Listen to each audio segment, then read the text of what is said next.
What do you carry every day? What you take with you is about your personal responsibility to yourself and then to others. And I have a strong conviction that more Americans need to take personal responsibility first for themselves and then for others. You know, when a plane's going down, they say, put the mask on yourself before you help your neighbor. And that seems unloving at first, but you know what? You can't help someone else if you can't take care of yourself. So what do you carry with you? What tools do you have at your disposal to help take care of yourself and then be able to take care of others? I'm going to share what my current EDC, everyday carry, is, and at least giving you some categories, and then I'm going to have some other videos breaking down each category, each item. Some of these you may have already seen in other videos, and I'll just go ahead and start with one. I carry a knife with me. Now, where it's legal, I try to carry a fixed blade knife. This is the Tops Mohawk Hunter. It's an American made, 1095 steel. I also carry this magnesium fire starter, so I have the capability of making fire. This is a tool. It is also a last line of defense, but again, the focus is on being a tool useful for everyday tasks or for a bad situation that might take place. Second, I always carry a trauma kit of some kind. Now, this is a personal trauma kit, and I'm going to break it down in another video. But in here, we've got a tourniquet, one that I can apply with one hand if I need to. I've got some duct tape. Now, that might not be in a medical manual, but it will at least allow me to stop some bleeding until I get some more help. I have sterile gloves. You can see I've got these shears, trauma shears. I've got some basic medicine in here, especially like Benadryl for any kind of allergies that are taking place. But this nice streamlined little package goes with me everywhere I go. And what good is either of those tools if you're working in the dark and can't see? So I always carry a flashlight of some kind. Currently I'm carrying a mag light here, and I'll break down a little bit more about this. I do want to share real quick though that the lights that I try to carry are multi-function purpose. Mag lights, American made again. I try to go with American made. You can clip it to your hat, so you go hands-free. You can also unscrew the top and turn it into a candle for a room. I've had to do that in a couple of little situations where power goes out. Really handy tool right there. It can slide in a pocket. I can also mount it on the side of my medical kit. The other two things here on the table, I'll go ahead and show. This is a Palmetto State Armory dagger in 9mm. It's patterned after the Glock 19, and it has a red dot on it. It's in an Alien Gear holster. I do really like their holsters. They're, again, American made, really ingenious design. It's compatible. It has different modularity. Again, there's another term for different ways of carrying. I carry this in the generally the 4 o'clock position inside the waistband.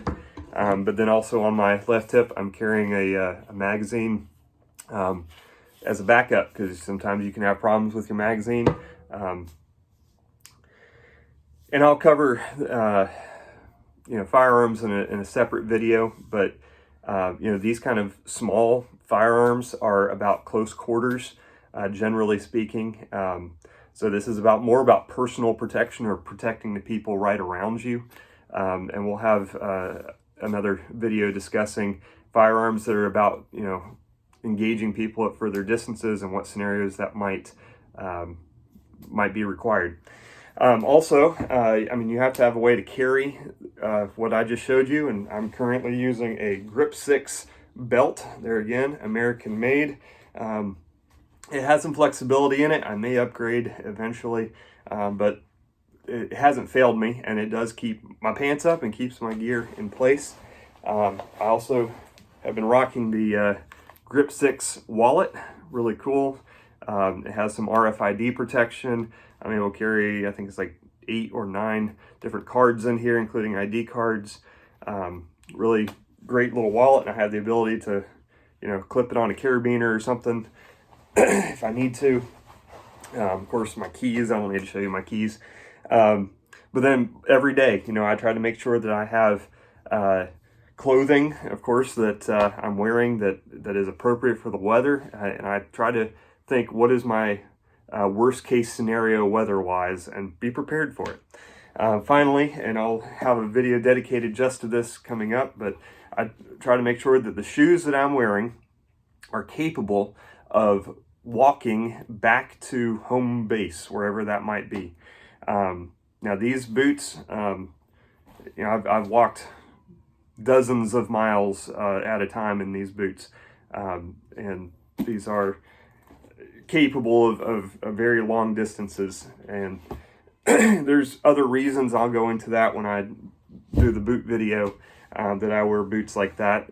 But sometimes if I know I'm going to be close to home, I might wear some lower cut type shoes, or some tennis shoes, or some little lighter boots than those. But here's the thing, if a car breaks down, if you have a really bad situation happen, you need to be able to get where you need to go. And walking barefoot is just, it's not going to cut it for most people in most situations. So why are you going to put yourself at a disadvantage? There again, going back to the idea of everyday carry, it's about taking personal responsibility for yourself. You cannot help other people unless you can first help yourself, take care of yourself. That's not being unloving, that's being responsible. That's being an individual who's not relying on other people. Now, some of you are probably already critiquing what I just showed you and say, why would you be carrying that every day? Well, for one thing, it does depend on your setting, your environment. Where I live, this is no offense to law enforcement, but they can't make it, to my area usually within 20 minutes. It's a 20-minute response time.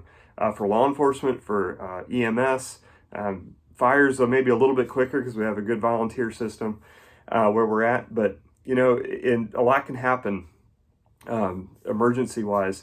And so I'm responsible for taking care of myself, and I'm responsible for my family until help hopefully does arrive. Now, if you're in a situation where the grid is down, or there's multiple emergencies going on in your area, guess what? You might be on your own completely. And so getting that bleeding to stop, getting a fire started to stay warm, stopping a threat of some kind, that is up to you. Are you ready to do that? Are you ready to do that for yourself and for your loved ones? To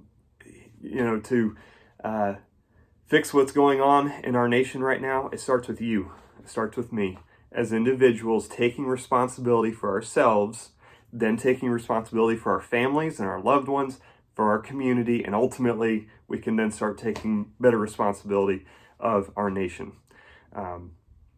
Again, if you have any questions or comments, feel free to email me. Keep the comments turned off these videos just for privacy's sake, but would love to engage with you one-on-one in an email if you would like to do that. And look forward to some of these other videos. I do want to tie in one scriptural reference, and it's in 1 Peter, I think it's 3:15. I'll put this in the description with the right reference, but it says, "Be ready always to give an answer for the hope that is in you, and do this with gentleness and respect." And so even the way that I carry every day is hopefully a reflection of that spiritual concept of being ready to share the hope and the light that you have through Christ, through a relationship with Jesus. But there's an imperative there. Be ready. Be ready always. Are you ready? Are you ready always spiritually? Are you ready always materially and physically, to help other people, to share joy, to help protect other people, to push back the darkness? That's my challenge to you. Thanks for watching.